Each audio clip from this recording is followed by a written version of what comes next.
Okay, so maayong hapon sa to ang mga followers sa Facebook o sa ubang social media platforms. Welcome din sa akong channel which is RP Outdoors and Bushcraft. And karong hapon na karong adlaw, by the way, naadita karon sa Bukirang Bahin sa Cebu. Dila na ko i-mention ang specific nga lugar. And then kani nga episode, taon na pod ko wala naka-update sa ako ang vlog, no, especially sa YouTube channel niya. Special ni karong adlaw kay dedicated na siya para sa followers na to nga mga Bisaya. Okay, so sa katong di kasabot kayo og Bisaya, kamo lang say adjust, no. Hot topic o trending karon ang King Cobra, presence of King Cobra o sighting sa King Cobra sa Cebu. And then by the way, if nag-follow mo sa ako ang channel, usually I post a lot of outdoor related topics, and then mostly it's about wildlife. Yeah, more on education ato ang content, o nag-focus ta mainly sa Cebu City area, which is mao pod ni ako ang playground since I was a child, especially kani nga part sa Cebu. Sige na mi usuroy diri sukad pa pagkagamay. Wala pa mauso ang termino nga hiking or mountaineering. Ara na may maglaagan unya. Usa po na siya sa nagkapabuo sa passion ako sa outdoors. Kaning ato ang kinayahan or gitawag na to og nature sa in English, no. Kani siya nga episode, mahug na siya og solo nga podcast type of episode. Dugay na sa ko nagplano nga mag-create og podcast episode sa akong channel niya. Why not karon? Okay, although medyo unplanned ni siya, even wala gani koy proper nga presentation, pero I will try to edit this as much as possible pag abot sa balay. Okay, so let's just do a solo podcast niya. Ang kani nga episode focus ta sa wildlife sa Cebu. Okay, specifically ngadto sa King Cobra or Banacon, which is hot topic og trending karon sa Cebu City. Okay, dili lang kay sa outdoor community, appeal pod ang urban areas. Kay nahugyaw sila kay ngano kunong na ay Banacon sa Cebu. If pareha nato og mindset nga naa sa outdoors, nga di pud ta moingon og expert, well educated lang, well informed, mahog og kanang makita na to ang diferensya sa gap sa education ngadto sa mga tao gani. Even ako, usa ko sa mahog nga matawag na to og biktima na nga lack of education. Kay since elementary days until nga nag high school and college ta, majority na tong mga Cebuanos wala kita ma-educate properly when it comes to wildlife, conservation and protection of the environment. Wala kayo na siya ma-focus. I don't know nga, no, pero tan-aw nag-usa na siya sa key, usa sa mga pinaka-importante nga angay buhaton karon sa ato ang educational system, since we are a tropical country. Abundant kayo ta og wildlife supposedly, o mga wild species of animals ato ang region, okay? Especially sa Central Visayas. Unya angay na silang protektaran kay usa na sila sa reason nganong boost kayo ang ato ang economy karon sa city, okay? Especially sa Cebu. Daghan tao sa nga mahilig og outdoors nga masuya sila nato, no, kay sa Cebu City duol kita og mga dagat, duol kita og bukid, pila lang kami minutes hours natas wilderness. Dagat pod, unlimited ang dagat sa Cebu. Nindot kita og mga beaches. Nya para ma-maintain na siya, para nako lang sa akong opinion nga mapadayon ang gitawag na ecotourism or tourism, mabubus ang tourism sa Cebu City. Ato ang protektaran ang naghatag na to og panginabuhi, which is ang kinayahan mismo.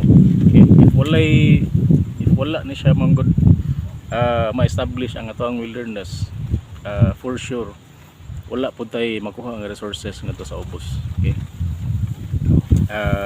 Before ta mag-start og sa topic na to nga King Cobra, mahog na siya og facts or based lang sa ako ang knowledge.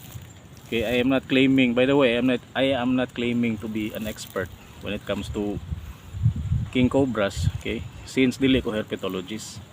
But I've been long enough in the outdoors ug sa survival community nga makaingon ko I know a lot about these things. Okay, number one is I teach biodiversity ug outdoor safety. So isa na siya sa mahog nga prerequisite na mo as educators nga dapat well versed may parte ana. Okay, labi na sa wildlife ug impact nila sa katawhan ug sa atong economy sa lugar. And then later on mag-discuss punta how to prevent sa snake bites, especially sa venomous snake bites like king cobras, and for some other species nga nasa Cebu. Focus lang ta sa Cebu. Okay, kay kani siya yung episode again para ni siya sa mga Cebuano nga followers na to.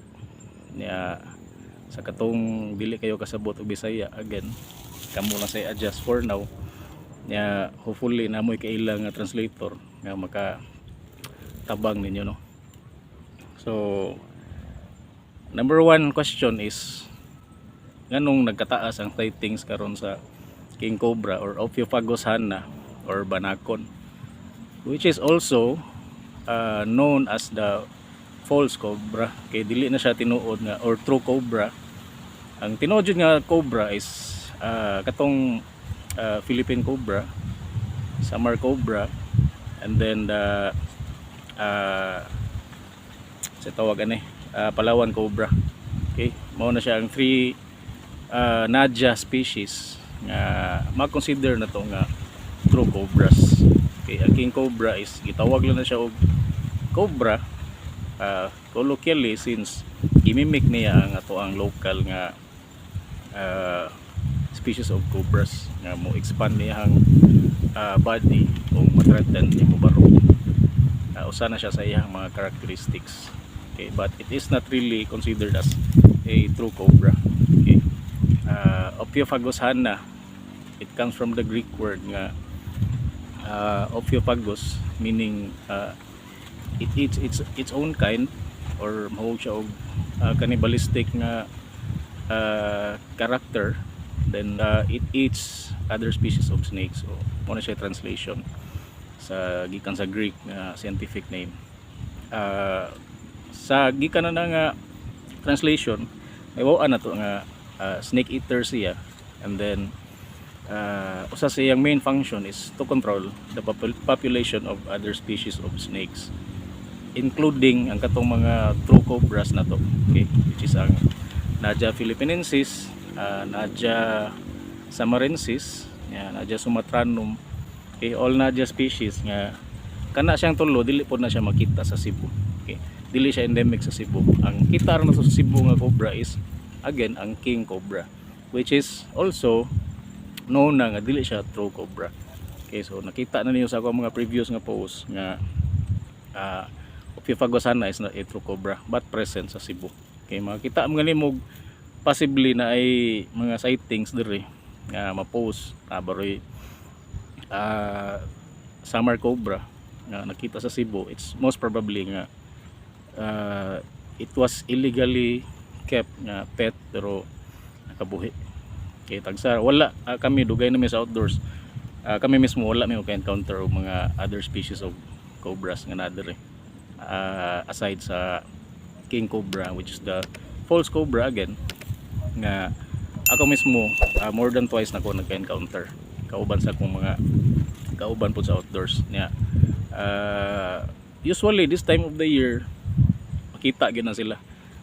Daghan factors nganong taas ang sightings karon sa king cobra. For me lang ha, isa na is karon nga season is noon gyud na nga breeding season sa Phiphagosana or king cobra between January or sometimes late December up to late April sa year nya. Since breeding season nila, natural magawas gyud na sila kay mangita og partners. And then isa pud sa known fact sa king cobra is dako kay siya gi-cover nga territory. Okay, so kaning nasa kong background is ang Cebu City watershed. Almost tanan nga area diha including sa Talisay mabot ka og Babag, mahog na siya og part sa vast kayo nga territory sa king cobra. Okay, king cobra is by the way considered as the largest species of snake nga highly venomous. Okay, and then sumuna sa kadako sa iyang territory niya, since nakadaghan ang tao sa Cebu, sige ta og saka sa bukid, highly urbanized na ang city, even ang ubang lugar sa mga mountain areas gi-convert na into subdivisions. Para nakusa na siya sa factors nganong daghan ang sighting sa king cobra. Another factor is if makita po ninyo karon this time of year pod ang vegetation sa Cebu medyo dying ang kuan kanang mga undergrowth, so especially kaning mga cogon grass karon nga part sa tuig is if dili mo ganin sila mga matay medyo mo clear out ang area. So taas ang tendency nga expose ang mga bitin sa kainiton sa adlaw, so possibly magawas po sila unya mangita na sila og prey nga available sa wilderness, which is mo transfer na po og laing lugar kay exposed naman sila sa adlaw nya. Another factor is climate change.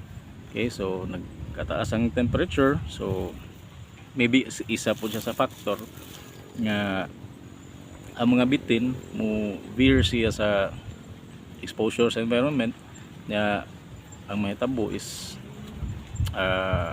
maabot siya og human settlements sa city, especially karon nga nagkaubos ang ilahang species nga mahog nga prey. And then usa sa mga reason po na is again human inflicted nga kuan nga mga panghitabo sama sa overhunting. Kita mismo witness na sa Cebu nga minus na kayo ang wildlife, langgam gi overhunt, urot o pamusil, even ang mga wild cats niya. If wala mo guna sila ang smaller preys, natural walay larger species of animals which is ang other species of snakes. Okay, especially mga arboreal snakes, mga bird snakes, kay wala sila makuha ang langgam. Okay, if wala na sila, so ang ilahang sa tawag natural predator which is ang king cobra, wala sana sila diha, asa man sila makitaan. Okay, so majority sa mga bitin karon, especially ang sawa python or isa sa mga paborito nga species sa bitin sa king cobra is nasa balay-balay. Kay ngano man kay naa dito ang mga kanunon pod sa sawa o sa mga rat snakes naa nas mga balay-balay, kay naa dito daghan ang mga ilaga, especially sa mga balay nga walay limpyo, kay permilang hugaw, kay ganahan mo puyo ang mga ilaga. So naa dito ang mga rat snake, naa dito ang mga sawa, natural masense na dito sa king cobra nga na dito lang kanunon, masulod po na sila sa balay. Pero very rare ang encounter sa king cobra nga masulod og balay, not unless if you are living sa mga subdivisions nga duol po sa bukid. Okay, like Camellia, or pareha sa Maria Luisa, duol sila wilderness. So most probably nagid sila sightings dito nga mosulod sa balay. Pero diri sa Cebu City, I do not know ha, pero sa ako ang nabantayan wala gyud report cases nga king cobras nakit-an sa bali-bali sa Cebu. Okay. Ano man, ang king cobras mismo kabalo na sila nga mas threatening para sila ha, if mo sulod sila sa human settlements. Okay. They are among the most intelligent species of snakes, if not the most intelligent. Kay bright ka ng mga king cobras, maka-sense na sila presence of a human or person, maka-sense sila vibration sa yuta, mapalayo na sila. Okay. Kuha na siya kanang sa tawagan appeal na siya sa Filipino culture, no, nga maingon nga ang banakon manggukod. Myth lang na siya, kay dili na siya tinuod. Kay ako mismo naka-encounter ko twice na, ug ako ang mga kauban mismo is also a witness, dili gyud na manggukod ang king cobra. Okay, so mo veer away na siya kung magasugat og tao, not unless it is threatened or provoked. Second is nagnesting, especially ang female nga mga king cobras, kay protective yun na sila. During that period dili na siya mukaon, dili na siya mo palayo sa iyang nest, nara na siya diha mag-protect. King cobras, by the way, are the only species nga mag-create og mound or nest para mag-lay silang eggs. Until such time nga muhatch na siya, muhatch na iyang eggs, usa na mubiya ang mother snake sa iyang iyang sa tawagan iyang mga babies, baby cobras during that time pod, diha pod na makita ang survivability sa mga siblings nga mga bitin. Okay, so padayon ta, before ta mag start sa tuang next nga storya is to sa nang wag tangaw ng fear, no. So if namugod tayo fear, it hinders us the ability to absorb information. So if wala tayo fear, also we fear what we do not know. So ato siyang ilailahon para mawala ato ang kahadlok. Okay, so mauna na siya. Sa Cebu City alone, naatay maybe around 4 to 5 venomous species of snakes nga masugatan na to, potentially masugatan sa mga adventures, okay, sa adventure sa dagat, sa bukid, mga hiking trips. Okay, number 1 specifically is ang king cobra, which is very well known na siya kay daghan na po sa social media. Okay, ang mga rare pod nga encounters is ang kanipong pit vipers, okay, Philippine pit vipers, which is mostly found sa northern portion sa Cebu. Okay, daghang sightings dito. And then they are arboreal species, so meaning naara sila sa mga kahoy-kahoy. They hunt for birds, other small mammals, and then they are also a docile species. Okay, mo attack lang sila once provoked or mapasakitan. And then napuday same sa mga cobra family, ang gitawag na tong elapids, okay, coral snakes, kanang gagmay nga mga colorful. Okay, mag-post lang ko pictures and video. And then we also have the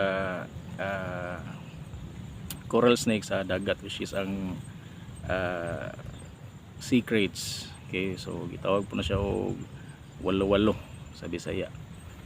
Usa po na siya sa magka-cause of confusion kanang mga Bisaya nga terminology, kay kanang walo-walo lahi na siya sa ubang lugar sa Visayas, lahi po siya sa Cebu. Okay, kanang udto-udto lahi siya sa ubang lugar, pero ang udto-udto diri is mao na siyang coral snakes sa bukid.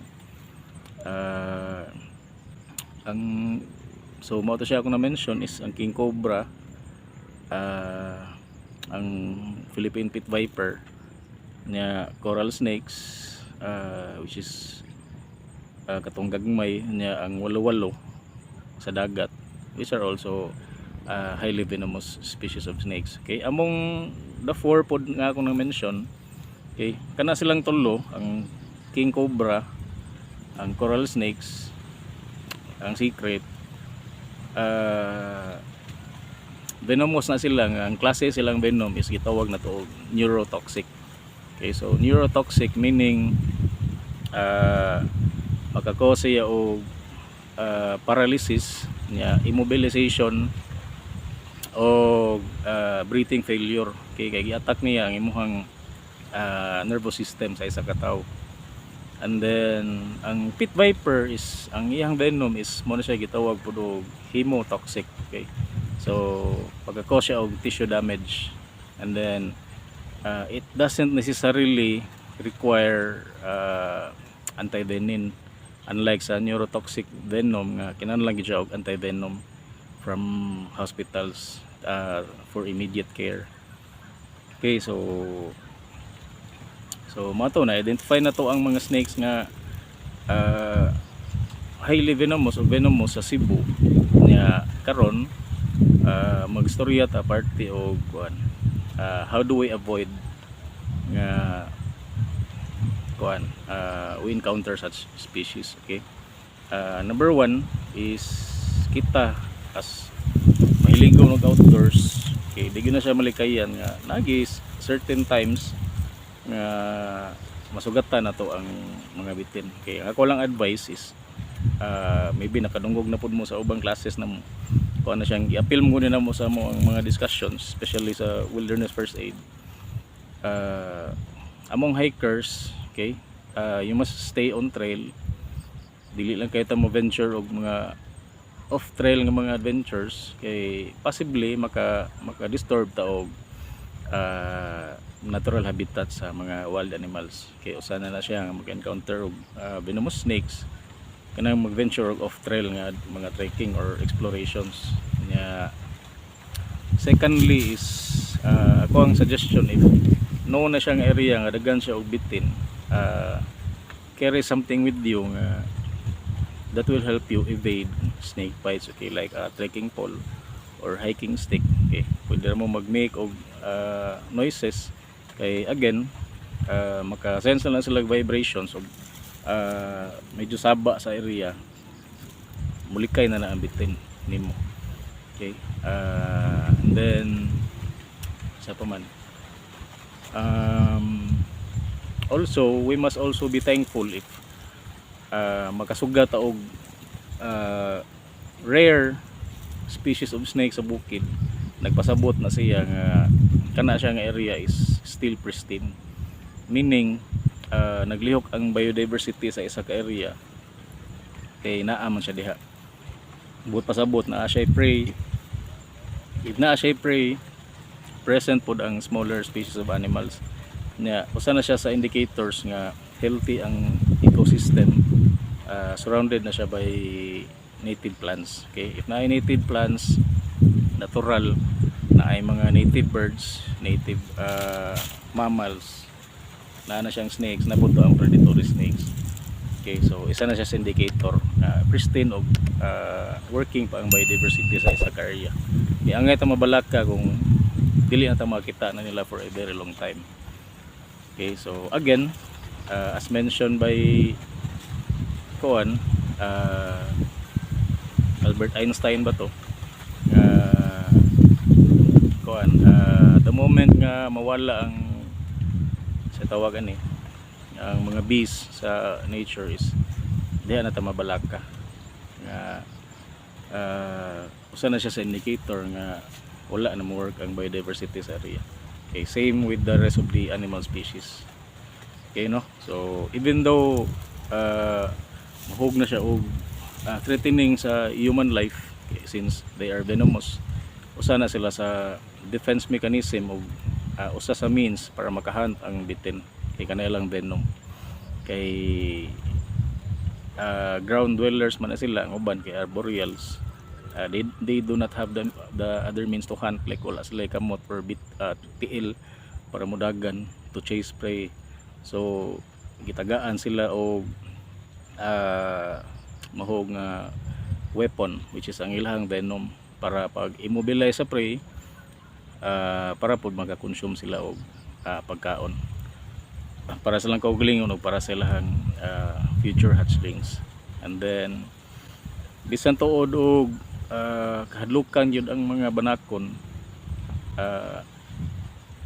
almost zero ang reported cases o recorded nga incidents for snake bites sa Cebu City alone, no? Ang akong nabantayan ra gyud nga reported is katong na incident 2012 sa Cebu Zoo nga ang zookeeper napakan, okay, which is also an isolated case. Mishandling to siya, okay, sa ako alang hibalaan napakan to siya well napakaon ba to ron sa mo to na envenomate og king cobra. Other than that, almost zero. So mas taas pa ang chance nga maligsan ka sa ubos o madisgrasya ka og motor kasi mapakan ka og king cobra. Okay, it's like winning the lottery sa kuan pa sa uban nga termino. Actually ang king cobra is dili ka among the rest of the cobras nga nasa Philippines, is it's not the most potent. Ang problema lang is since the largest species of a highly venomous snake siya, it can deliver up to 7 times as much venom compared sa ubang species of cobra. And then it has even been recorded nga makapatay na siya og elepante. Okay, ang kadaghan sa venom nga iyang pwede inject sa isa ka prey.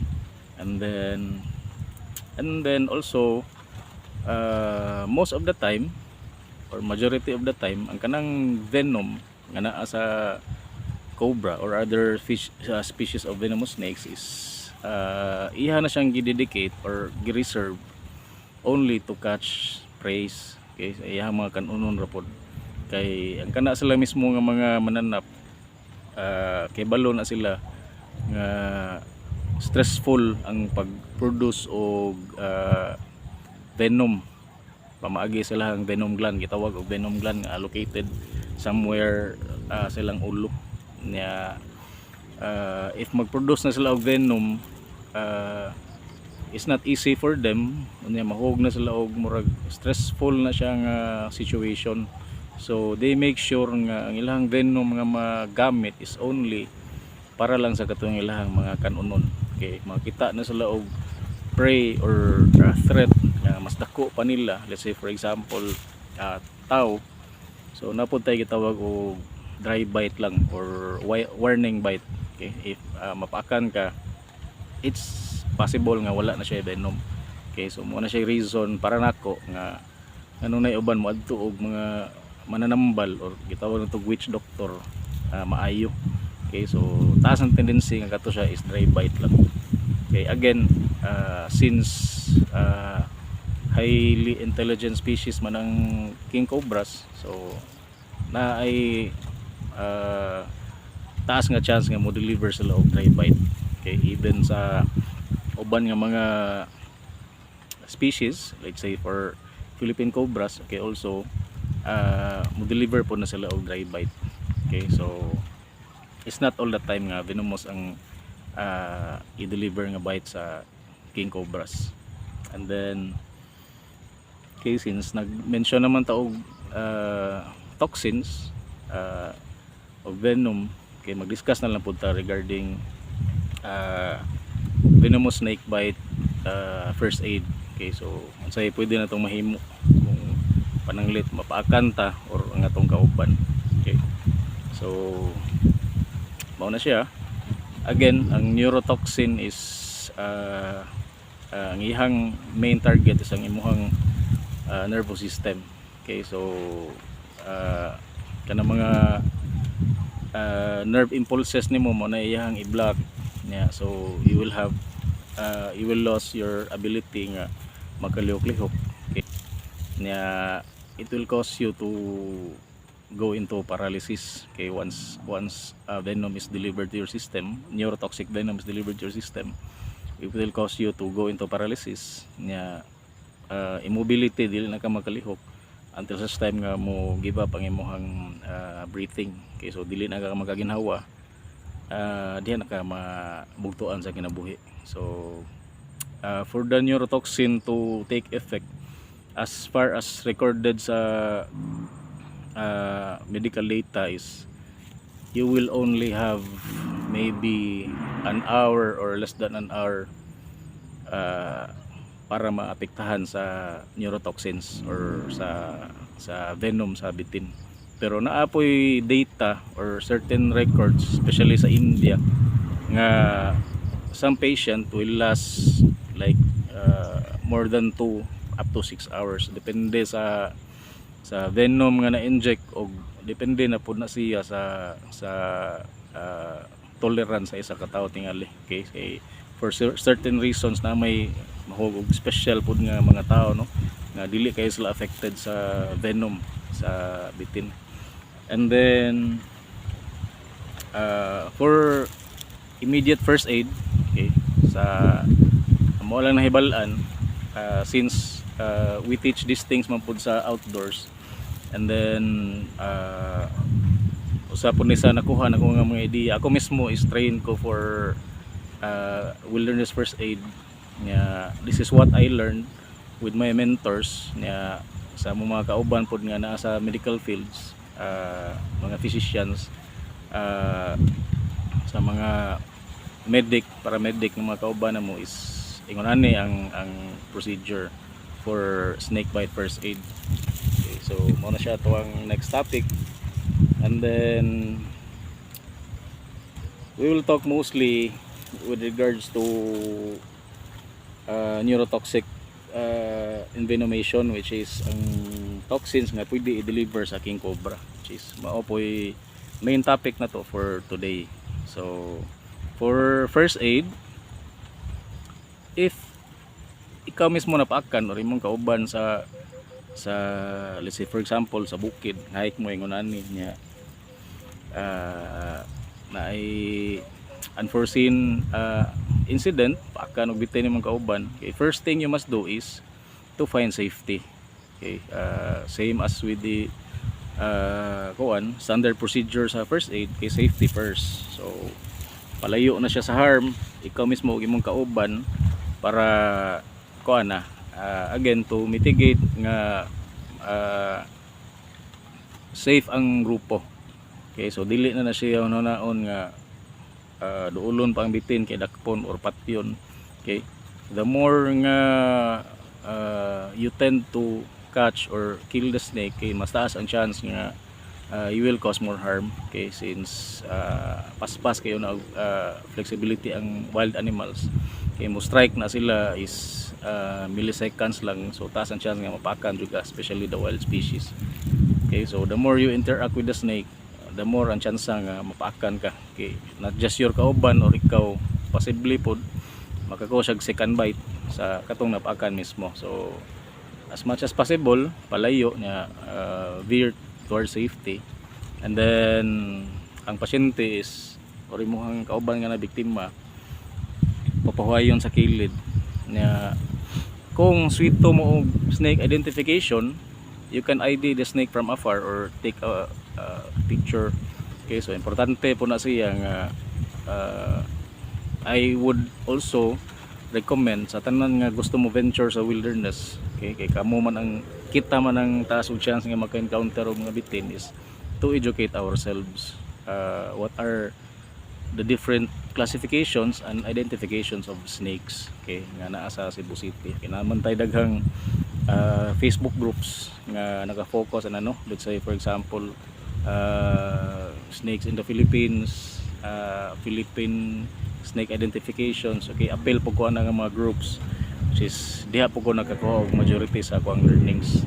And then okay, so it is very important nga kahibalo ta mismo, okay, or maybe somebody in the group is well versed sa snake identification.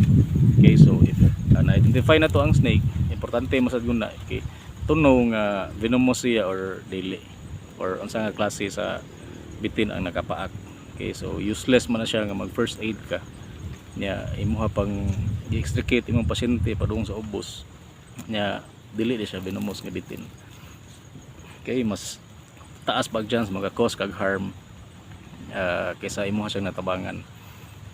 So again, mao to say first procedure is to find safety or uh, make sure nga the scene is safe, layo na mo sa harm.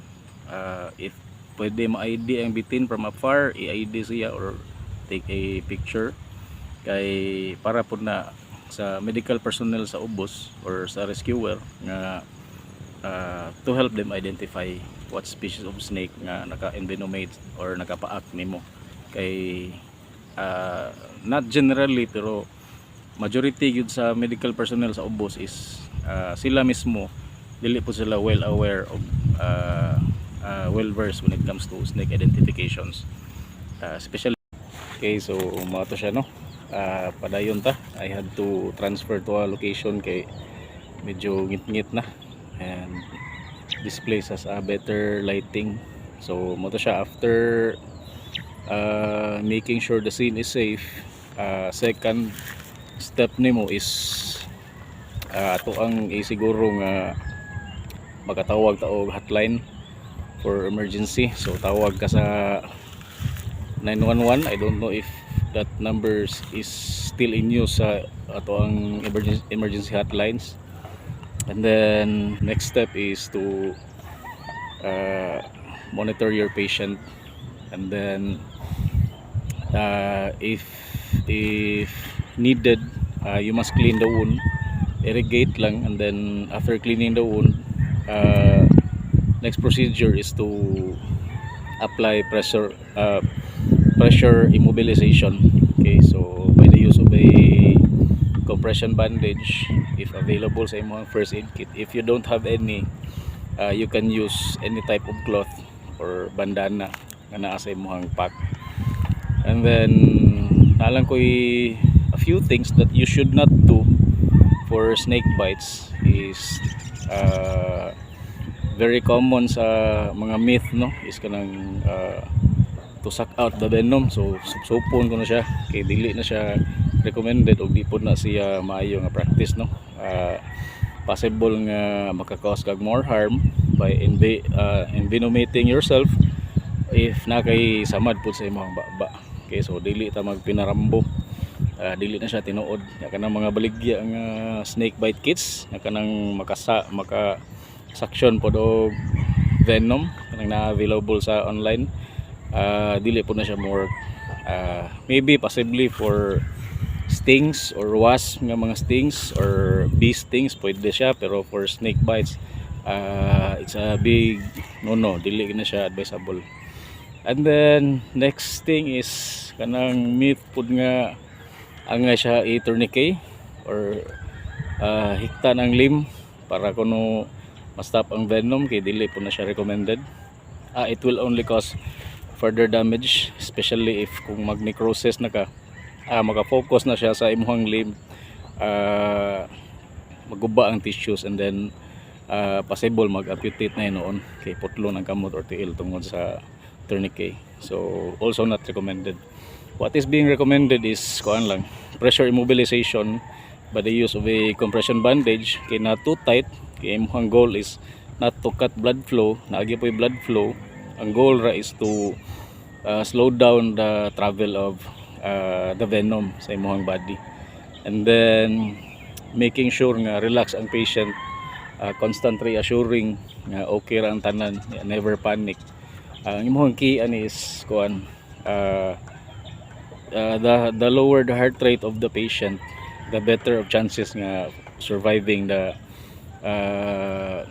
envenomation or snake bite. Kay the faster your heart rate goes up, kay mas dali po ang pag-travel sa venom, so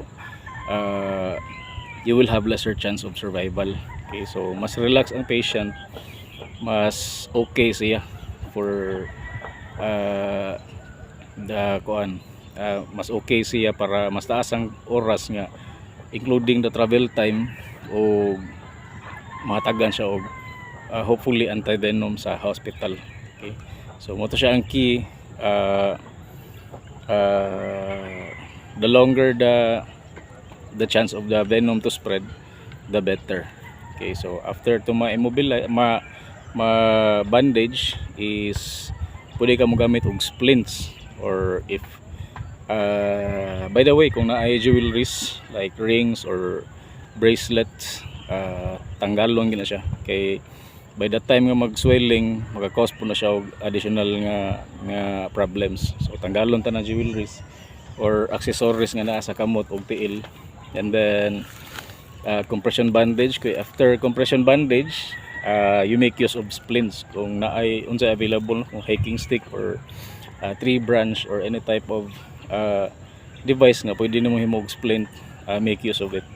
Ang uban kay if sa tiil ang affected, isikit lang ang duha ka tiil and then i-wrap together. If sa kamot pod pwede siya sa side lang sa hip, okay, higot sa belt or higot sa imong hip nya, make use of splints or branches or any stick nga you can find, and then wait for rescue to arrive. If you have the means or if you know the skills para ma-extract o ma-evacuate ang patient, pwede gihapon, but make sure nga always na ayud ang safety, unya well coordinated mo sa inyong pagtransport, unya elevated ang patient with the head upwards, no, ubos ang tiil para ang circulation sa dugo is delayed siya padulong sa vital organs. And then after that, so when rescue arrives, that's the time nga nga angay na pud ka mag continue monitoring your patient for every 5 to 10 minutes. Okay, so I think that's all I can give you for snake bite first aid.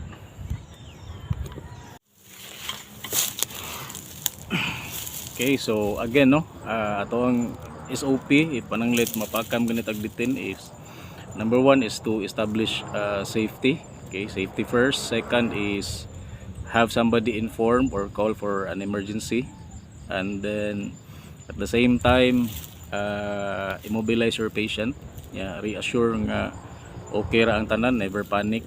And then lastly is after nimo matagaan og pressure immobilization, constantly reassure and monitor your patient. So far maura na akong mahatag nga information. Okay, and then I hope nakatabang ta, naghatag tagamay nga bridge sa gap, no, sa information nga medyo kuwang sa katawhan karon.